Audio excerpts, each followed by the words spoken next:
بسم اللہ الرحمن الرحیم۔ میرے پیارے اسلامی بہن بھائیوں، السلام علیکم۔ اگر آپ کو میری ویڈیوز اچھی لگتی ہیں تو اسے لائک کریں اور میرے چینل کو سبسکرائب کر دیں اور بیل آئیکن پریس کر دیں تاکہ آنے والی ویڈیو آپ تک پہنچ سکیں۔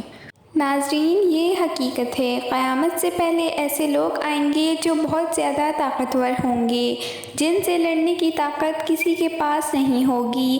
یہ زمین پر موجود سارا پانی پی جائیں گے، ہر قسم کی کھیتی اور پھل کھا جائیں گے، جو ان کے راستے میں آئے گا سب کو تہس نہس تباہ و برباد کر دیں گے۔ اس خون خوار قوم کے بارے میں ہم بچپن سے سنتے آ رہے ہیں اور آج کی ویڈیو میں اس کے بارے میں بتائیں گے، یعنی یاجوج ماجوج، جس کو انگریزی میں گوگ مگوگ کہتے ہیں۔ آج اس پر ہی بات کریں گے۔ اللہ تعالیٰ نے ان کا ذکر قرآن پاک کی سورہ کہف اور سورہ انبیاء میں فرمایا ہے۔ یاجوج ماجوج کون ہیں؟ یہ کیسے دکھتے ہیں؟ کہاں رہتے ہیں؟ کب آئیں گے؟ ناظرین، دنیا میں بہت سے بادشاہ گزرے ہیں، جن میں سے ایک ذوالقرنین تھے۔ ذوالقرنین کا نام کیا تھا؟ ان کا نام سکندر تھا۔ یہ حضرت سام بن نوح علیہ السلام کی اولاد میں سے تھے اور ایک بڑھیا کے اکلوتے بیٹے تھے اور حضرت خضر علیہ السلام کے خالہ زاد بھائی تھے۔ آپ نے حضرت ابراہیم خلیل اللہ علیہ السلام کے ہاتھ پر اسلام قبول کیا اور کئی سال ان کی صحبت میں رہے۔ یاد رہے، یہ کوئی نبی تو نہیں تھے، ہاں یہ نیک انسان تھے جن کو اللہ تعالیٰ نے ولایت عطا فرمائی تھی۔ آپ نے تیسرا سفر نوٹ کی طرف فرمایا، یہاں تک کہ صدین دو پہاڑوں کے درمیان پہنچے تو وہاں بھی آبادی عجیب و غریب زبان کہتی تھی۔ لوگوں کے ساتھ اشارے سے بات کی، ان کے ساتھ اشاروں سے بمشکل بات چیت کی جا سکتی تھی۔ ان لوگوں نے حضرت ذوالقرنین سے یاجوج ماجوج کی شکایت کی اور آپ سے مدد مانگی کہ آپ ہمیں ظالموں سے بچائیں۔ یاجوج ماجوج یہ کون تھے؟ یہ یافس بنی نوح علیہ السلام کی اولاد میں سے ایک فسادی گروہ ہے اور ان لوگوں کی تعداد بہت زیادہ ہے، اور اس کا اندازہ اس احادیث سے لگا سکتے ہیں کہ عبداللہ ابن عمر رضی اللہ عنہ نے فرمایا کہ جنس و انس کے کل 10 حصے ہیں، 10 پارٹس ہیں، اور ان میں سے 9 حصے یاجوج ماجوج ہیں اور 1 حصہ انسان ہیں۔ اگر غور کریں، ابھی دنیا میں 7 بلین انسان ہیں، 7 ارب لوگ ہیں۔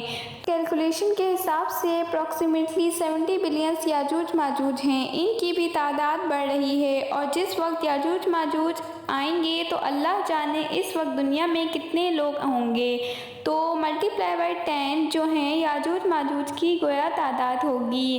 یاجوج ماجوج یہ آدم علیہ السلام کی اولاد میں سے ہیں اور ان میں میل بھی ہیں اور فیمیلز بھی، اور ان کے 3 گروہ ہیں، ایک طاویل، دوسرا تاریث اور تیسرا منسک۔ ان میں جو بھی مرتا ہے وہ 1000 اور 1000 سے زائد اولاد چھوڑ کر مرتا ہے، یعنی ان کی تعداد بھی اتنی زیادہ ہے، گروتھ بھی اتنی زیادہ ہے۔ یہ لوگ ڈینجرس فائٹرز ہیں، خون خوار، بالکل وحشی جنگلی ہیں، جانوروں کی طرح رہتے ہیں، اور جو بہار کے سیزن میں یعنی اسپرنگ سیزن میں لوگ اپنی غاروں سے نکلتے ہیں اور تمام کھیتیاں سبزیاں کھا جاتے ہیں اور خشک چیزوں کو لاد کر لے جاتے ہیں، آدمیوں، جنگلی جانوروں، یہاں تک کہ سانپ، بچھو، گرگٹ، سب کچھ، چھوٹے بڑے جانور سب مل کر کھا جاتے ہیں۔ جب حضرت ذوالقرنین علیہ السلام سے لوگوں نے فریاد کی کہ اب ان یاجوج ماجوج ظالم سے بچائیں، چاہے اس کے بدلے میں ہم سے کچھ مال بھی لے لیں، تو حضرت ذوالقرنین نے کہا، میرے پاس اللہ کا دیا بہت کچھ ہے، مجھے تمہارے مال کی ضرورت نہیں، مگر تم اپنی جسمانی محنت کے ذریعے میری ہیلپ کرو، میری مدد کرو۔ اب آپ نے کمال کر دیا کہ ان دونوں پہاڑوں کے درمیان آپ نے بہت بڑی گہری بنیاد کھدوائی، بڑا گہرا ڈگ، اتنا کہ پانی نکل آیا زمین سے، اور پھر اس کے بعد آپ نے اس میں پگھلائے ہوئے تانبے کے گارے سے پتھر جمائے اور لوہے کے تختے نیچے اوپر لگا کر ان کے درمیان لکڑی اور کوئلہ بھروا دیا اور اس میں آگ لگوا دی، یعنی اس طرح کی دیوار پہاڑ کی بلندی تک اونچی کر دی، اور اتنی مضبوط یہ دیوار ہو گئی کہ اب اس میں پگھلا ہوا تانبا بھی ہے، تو اب یہ مل کر اسٹرانگ اور ویری اسٹیبل دیوار بن گئی۔ اب وہ بالکل پہاڑ کی اونچائی تک بنا دی گئی، آج کے زمانے میں جس کو کنکریٹ کی دیوار کہتے ہیں، اس سے بھی زیادہ یہ سمجھ لیجئے مضبوط دیوار ہے۔ اب ہوا کیا، یہ یاجوج ماجوج اس وال کے عظیم وال کے اس طرف اور اس طرف یہ قوم کے لوگ ہیں۔ اب حدیث پاک میں ہے کہ یاجوج ماجوج روزانہ اس دیوار کو توڑتے ہیں۔ اب ہوتا کیا ہے، دن بھر جب وہ محنت کرنے کے بعد اس کو توڑنے کے قریب پہنچ جاتے ہیں تو اس میں سے ایک کہتا ہے اب کل توڑیں گے، لیکن اللہ کی شان سے دوسرے دن یہ دیوار اس سے بھی زیادہ مضبوط ہو جاتی ہے اور کمپلیٹ بھی ہو جاتی ہے اور دوبارہ پوری ہو جاتی ہے۔ جب دوبارہ توڑنے کا دن آتا ہے تو دوسرے دن پھر کوئی کہتا ہے چلو پھر توڑتے ہیں، تو پھر دوسرے دن ایسا ہی ہوتا ہے، ایسا ہی ہوتا جا رہا ہے، مگر ایک دن آئے گا جب اللہ کی رضا ہوگی کہ قیامت سے پہلے باہر نکلیں گے تو انہی میں سے کوئی شخص بولے گا انشاءاللہ کل توڑیں گے، تو پھر دوسرے دن وہ دیوار وہیں تک ہوگی اور انشاءاللہ کی برکت ظاہر ہوگی اور یہ دیوار ٹوٹ جائے گی، پھر ان کا خروج ہوگا۔ نبی پاک صلی اللہ علیہ وسلم کے فرمان کا مفہوم ہے کہ قیامت قائم نہ ہوگی یہاں تک کہ یاجوج ماجوج نہ آئیں گے۔ ناظرین، آگے بڑھنے سے پہلے آپ کو بتا دوں کہ یہ یاجوج ماجوج کے نکلنے سے پہلے دنیا کن چیزوں سے محروم ہو جائے گی۔ بڑا عجیب دور ہوگا۔ حضرت ابن عباس رضی اللہ عنہ نے فرمایا اللہ تعالیٰ نے 5 نہروں کو جنت سے جاری فرمایا ہے۔ 1 جہود، نمبر 2 سہور، نمبر 3 دجلہ، نمبر 4 فرات اور نمبر 5 دریائے نیل۔ یہ 5 دریا ایک ہی چشمے سے جاری ہوئے۔ اللہ تعالیٰ نے حضرت جبرائیل علیہ السلام کے ذریعے جنت کے اس چشمے کو پہاڑوں کے اندر امانت رکھوا دیا اور پہاڑوں سے نہروں کو زمین پر جاری فرما دیا، جس سے لوگ طرح طرح کے فوائد حاصل کر رہے ہیں۔ جب یاجوج ماجوج نکلیں گے تو اللہ تعالیٰ حضرت جبرائیل علیہ السلام کو زمین پر بھیجیں گے اور وہ 6 چیزوں کو زمین سے اٹھوا لیا جائے گا۔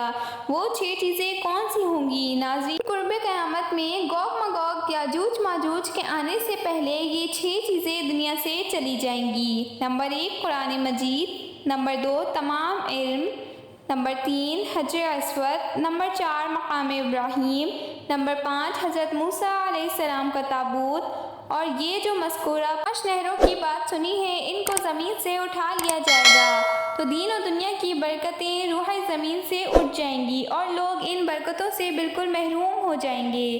اللہ اکبر، کیسا دور ہوگا! ہو سکتا ہے کسی کے ذہن پر سوال آئے کہ یاجوج ماجوج دکھنے میں کیسے ہیں، ان کا چہرہ کیسا ہوگا، آنکھیں اور بال کیسے ہوں گے؟ اس کا جواب یہ ہے کہ حدیث پاک میں یاجوج ماجوج کے بارے میں آیا ہے کہ وہ چوڑے چہرے کے دکھنے والے، چھوٹی آنکھوں والے، موٹے بالوں والے ہوں گے۔ یاجوج ماجوج کا ظہور اس وقت ہوگا جب حضرت عیسیٰ علیہ السلام دجال کو قتل کر چکے ہوں گے۔ قتل دجال کے بعد حضرت عیسیٰ علیہ السلام حکم الہی ہوگا کہ مسلمان کو کوہ طور پر لے جائیں، اور اس لیے کہ اس وقت کچھ ایسے لوگ ظاہر ہوں گے اور ان سے لڑنے کی کسی میں طاقت نہیں ہوگی۔ پھر یاجوج ماجوج کا ظہور ہوگا۔ ناظرین، یاجوج ماجوج کے نکلنے پر دنیا میں ایک عجیب و غریب فساد برپا ہو جائے گا، خطرناک ہوگا، اس قدر زیادہ ہوں گے کہ ان کا جب پہلا گروہ بحر تبریہ سے گزرے گا، ایک بڑا، یعنی سمجھ لیجئے بڑا سمندر ہے جس کی لمبائی 10 میل ہوگی، مگر اس کا پانی پی کر اس طرح سکھا دیں گے کہ جب دوسرا گروہ آئے گا تو حیران ہو کر کہے گا کہ یہاں تو کبھی پانی تھا ہی نہیں۔ لوگ دنیا میں فساد، قتل و غارت سے جب فارغ ہو جائیں گے، تمام ہی لوگوں کو ختم کر دیں گے۔ مسلمان تو کوہ طور پر حضرت عیسیٰ علیہ السلام کے ساتھ ہوں گے تو یہ کہیں گے کہ وہ زمین والوں کو تو قتل کر ہی دیا ہے، اب آؤ آسمان والوں کو کرتے ہیں۔ یہ کہہ کر اپنے تیر آسمان کی طرف پھینکیں گے۔ خدا کی قدرت تو دیکھیں، جب تیر آسمان سے نیچے گریں گے تو ان پر خون لگا ہوگا، یہ اپنی انہی حرکتوں میں مشغول ہوں گے۔ آپ پہاڑ پر حضرت عیسیٰ علیہ السلام اپنے صحافیوں کے ساتھ مل کر دعا فرمائیں گے، اللہ تعالیٰ یاجوج ماجوج کی گردنوں میں ایسا کیڑا عطا فرمائے گا وہ سب کے سب یکدم مر جائیں گے۔ ان کے مرنے کے بعد حضرت عیسیٰ علیہ السلام پہاڑ سے اتریں گے اور دیکھیں گے کہ تمام زمین ان کی لاشوں سے بھری پڑی ہے، یعنی اتنی زمین پر لاشیں ہوں گی کہ ایک بالش جگہ بھی باقی نہ ہوگی اور بدبو ہوگی۔ اب اتنے لوگوں کو کیسے دفنایا جائے، کہاں دفنایا جائے؟ اللہ تعالیٰ کی شان دیکھیں کہ حضرت عیسیٰ علیہ السلام کی دعا کی برکت سے اللہ تعالیٰ کچھ ایسے پرندے بھیجے گا جن کی گردنیں اونٹ جتنی ہوں گی، اور یاجوج ماجوج کے جسم کو اٹھا کر لے جائیں گے۔ کہاں لے جائیں گے؟ جہاں اللہ چاہے گا۔ ابھی ان کی ظلم و زیادتی کی سزا مکمل نہیں ہوگی، یاد رکھیں یہ تو ان کو دنیا میں ملی ہے، ابھی جہنم میں بھی دردناک عذاب دیا جائے گا، کیونکہ ان کے کبیرہ گناہ ہیں۔ ایک تو یہ انہوں نے ظلم و زیادتی، قتل و غارت کا بازار گرم کیا ہوگا، اور دوسرا یہ کہ ایمان بھی نہیں لائے تھے، حالانکہ ان کو ایمان کی دعوت دینے ہمارے پیارے آقا صلی اللہ علیہ وآلہ وسلم تشریف لے گئے۔ جی ہاں، حضرت ابن عباس رضی اللہ عنہ فرماتے ہیں کہ آپ صلی اللہ علیہ وسلم نے فرمایا کہ آج کی رات اللہ تعالیٰ نے مجھ کو یاجوج ماجوج کے پاس اسلام کی دعوت دینے بھیجا۔ نبی پاک صلی اللہ علیہ وسلم فرماتے ہیں میں ان کے پاس گیا اور میں نے عبادت کی دعوت دی، لیکن انہوں نے میری دعوت کو جھٹلا دیا، انکار کیا، اور آپ صلی اللہ علیہ وآلہ وسلم فرماتے ہیں کہ یہ اللہ کے نافرمان بندے اور اولاد ابلیس کے ساتھ جہنم میں جائیں گے۔ ان کے مرنے کے بعد زمین برکتوں سے بھر جائے گی، اللہ کی نعمتیں اس قدر زیادہ ہوں گی کہ روایتوں میں آیا ہے کہ ان کے مرنے کے بعد زمین پر بارش اتنی زیادہ ہوگی کہ زمین برابر ہو جائے گی، اور زمین کو حکم ہوگا اپنے پھلوں کو اگا اور اپنی برکتیں اگل دے، اور آسمان کو حکم ہوگا کہ اپنی برکتیں انڈیل دے۔ تو برکت کا یہ عالم ہوگا کہ انار ایک گروہ کھا سکتا ہے، اور دودھ میں یہ برکت ہوگی کہ ایک اونٹنے کا دودھ جماعت کو کافی ہوگا، اور ایک گائے کا دودھ پورے قبیلے کو، اور ایک بکری کا دودھ پورے خاندان کو کافی ہوگا۔ یاجوج ماجوج کے واقعے سے ایک بات سوچنے کو ملتی ہے کہ زمین پر قتل و غارت گری کرنے اور فساد پھیلانے والوں کا انجام ہلاکت والا ہے۔ اللہ پاک ظالموں کو ایک دم ختم کر دینے پر قادر ہے، اگر انہیں موقع عطا فرماتا ہے تاکہ وہ توبہ کریں اور جہنم سے نجات حاصل کریں۔